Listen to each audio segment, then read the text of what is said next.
Baik, Assalamualaikum warahmatullahi wabarakatuh.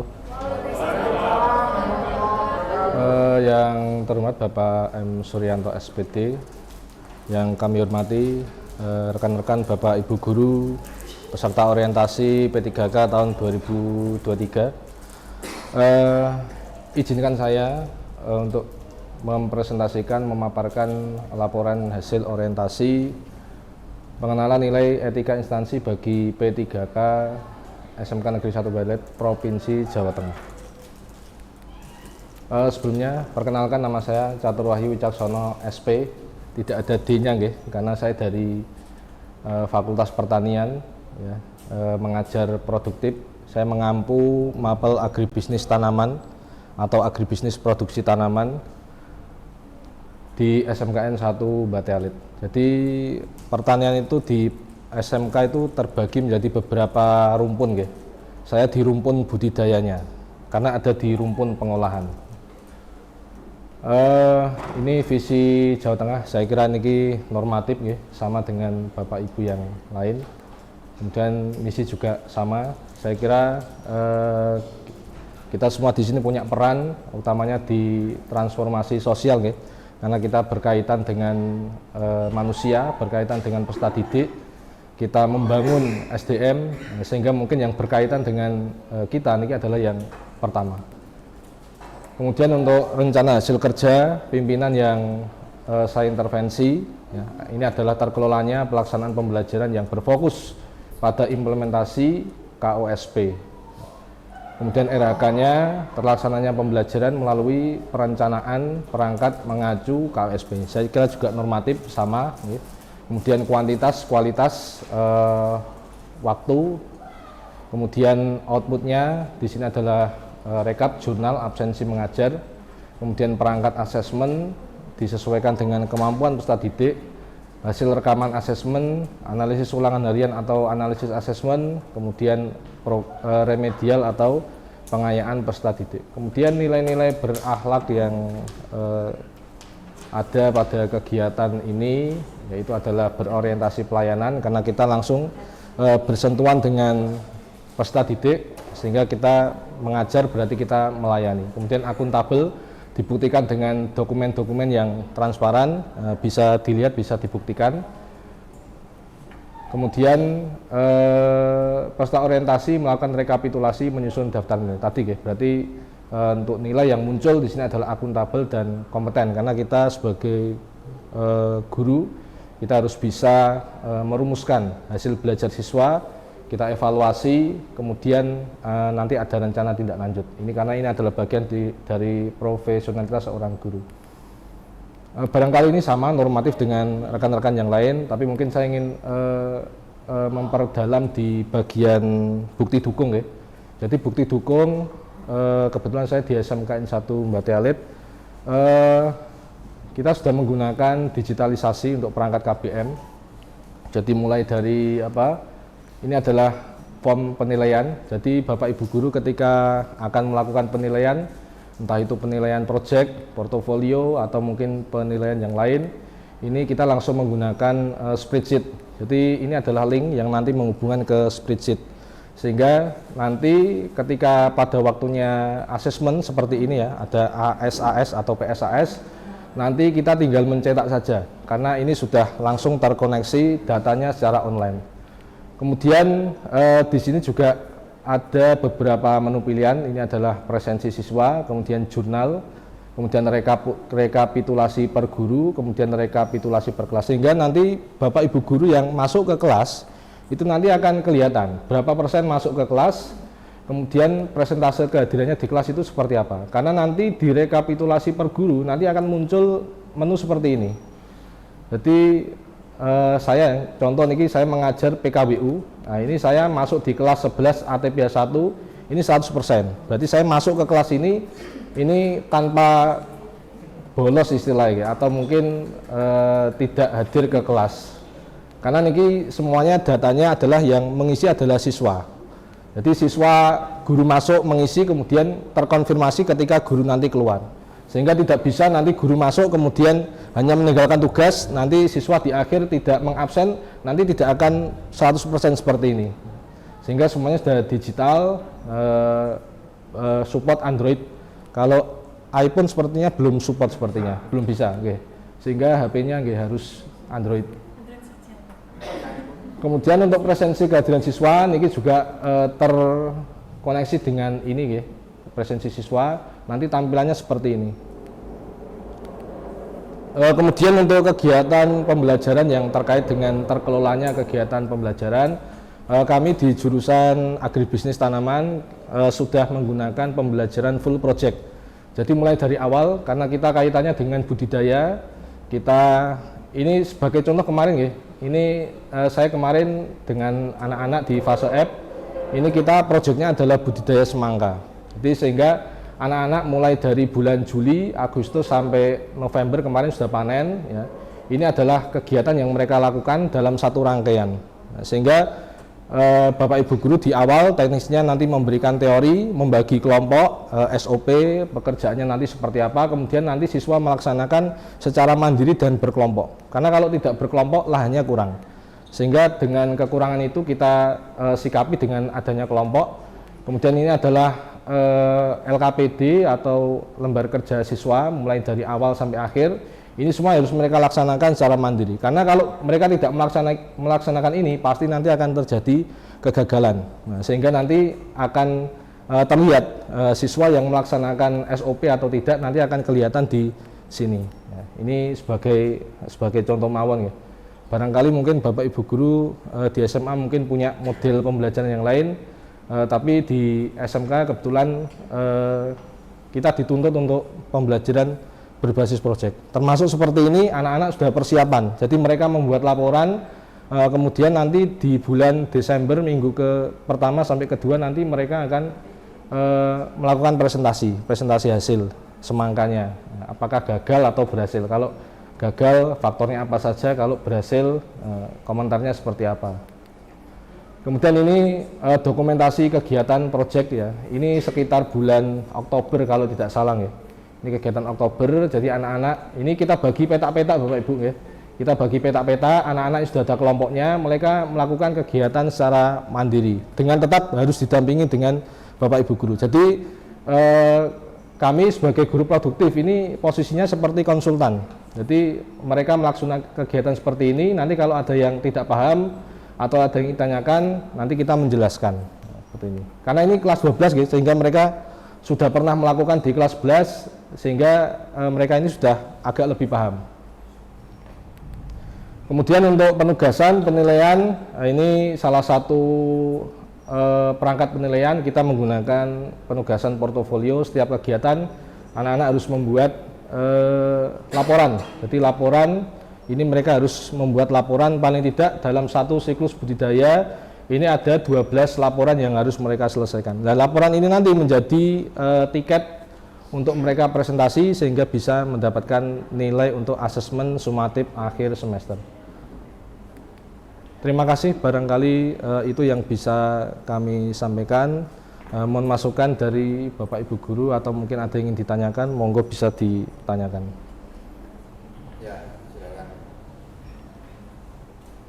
Oke, monggo Pak Farid. Ini tadi kan pembelajarannya berbasis proyek. Nah, lebih efektif yang per kelompok atau ini? Ulangi Pak. Ya, nggak dengar. Suaranya Terima kasih, tes. Assalamualaikum warahmatullahi wabarakatuh. Waalaikumsalam. Nah, untuk di SMK sendiri, untuk pelajarannya kan berbasis proyek. Nah, yang ingin saya tanyakan, itu kan tadi ada belajar secara kelompok, tugas secara kelompok, dan mandiri. Nah, kalau di SMK itu kan memang anak-anaknya super, ya Pak. Untuk proyek dan tugas proyek mandiri dan berkelompok itu lebih efektif yang mandiri atau kelompok?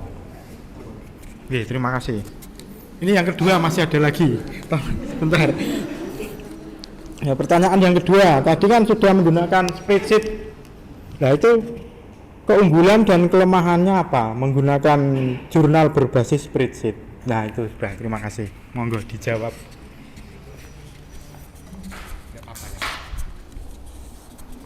Oke, terima kasih Pak Farid. Izin jawab nggih. Jadi untuk terkait proyek kelompok atau individu, tentu ini kita kolaborasi, Pak. Jadi dalam kegiatan proyek ini memang untuk pengorganisasian anak-anak ini kita buat kelompok. Yang pertama kalau kita buat kelompok nanti akan melatih teamwork mereka.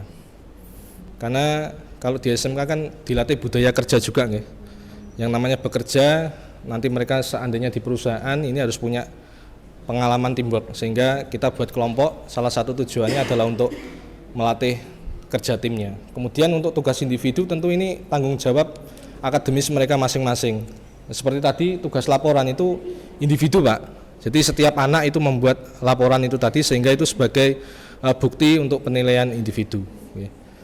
Kemudian untuk pertanyaan kedua terkait spreadsheet tadi nggih, kendala dan kelebihannya nggih. Kalau kendala jelas untuk penggunaan spreadsheet ini pasti ada kendala. Kendala yang paling sering dialami Bapak Ibu guru adalah lupa mengabsen. Nah, kalau sudah lupa mengabsen, sudah beda hari, kita sudah tidak bisa terekam, sehingga dinyatakan pada hari itu tidak masuk kelas atau alfa. Tapi nanti bisa ditambahkan keterangan di berita acara, mungkin lupa absen atau mungkin ada kegiatan hari libur atau mungkin hari pemilihan OSIS seperti kemarin atau mungkin kegiatan-kegiatan yang lain. Tentu ada kelebihan dan kekurangan, tapi kelebihannya dari Bapak Ibu guru lebih mudah dalam membuat laporan administrasi yang nanti dipergunakan untuk laporan kinerja. Insya Allah ngoten. Mungkin Bapak Ibu guru ada yang ingin menanyakan, menambahkan, atau mungkin dari Pak Sur ada yang ingin ditambahkan, monggo Bapak. Baik, untuk RK individu bisa dikembangkan kembali, mestinya tidak satu sebagaimana tadi yang lain. Terus korelasi antara RK pimpinan dan individu sudah nyambung. Terus bentuk kegiatannya juga output itu tadi yang terakhir itu paparan-paparan baratnya lampiran ya. Lampiran ini bisa ditambah Pak semestinya Pak. Ini kan ada rekap jurnal, ada rekap kehadiran, perangkat, hasil skema analisis. Kalau tadi kan masuk di dalam web. Nah, ini ya kan. Jadi output yang sesungguhnya bentuk analisisnya seperti apa sebaiknya juga ditampilkan. Oke, Pak. Ya. Jadi teman-teman itu tahu persis seperti apa. Ini kan juga sekaligus sharing ya kan, sharing anggap saja berbagi praktik baik. Semestinya tadi pertanyaan Pak Farid itu harusnya mengundang pendapat lain, tapi kok tidak ada yang berkomentar. Itu kan pro kontra sebenarnya, individu atau kelompok kan gitu. Jadi masing-masing bisa berargumentasi sebenarnya. Dan itu tentu tergantung ya kan. Tidak harus semua tugas kegiatan praktek dalam bentuk kelompok atau sebaliknya. Semestinya itu tadi saya berharap ada komunikasi yang beragam, tidak hanya dari narasumber ke audien tetapi bisa juga antar audien. Semua tentu ada plus minusnya. Pak siapa? Catur, Pak. Pak Wahyu gitu aja lah. Pak Wahyu. Catur itu lebih ke female. 4, Pak. Pak Wahyu. Semua ada plus minusnya. Kalau ini ke era digitalisasi, kadang-kadang juga kita rindu ingin kembali ke masa lalu.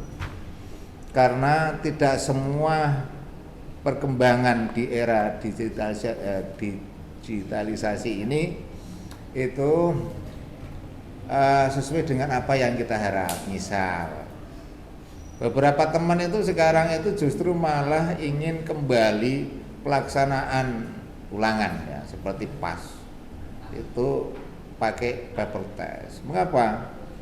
Karena dengan cara online Satu, HP saja belum tentu support, ya kan.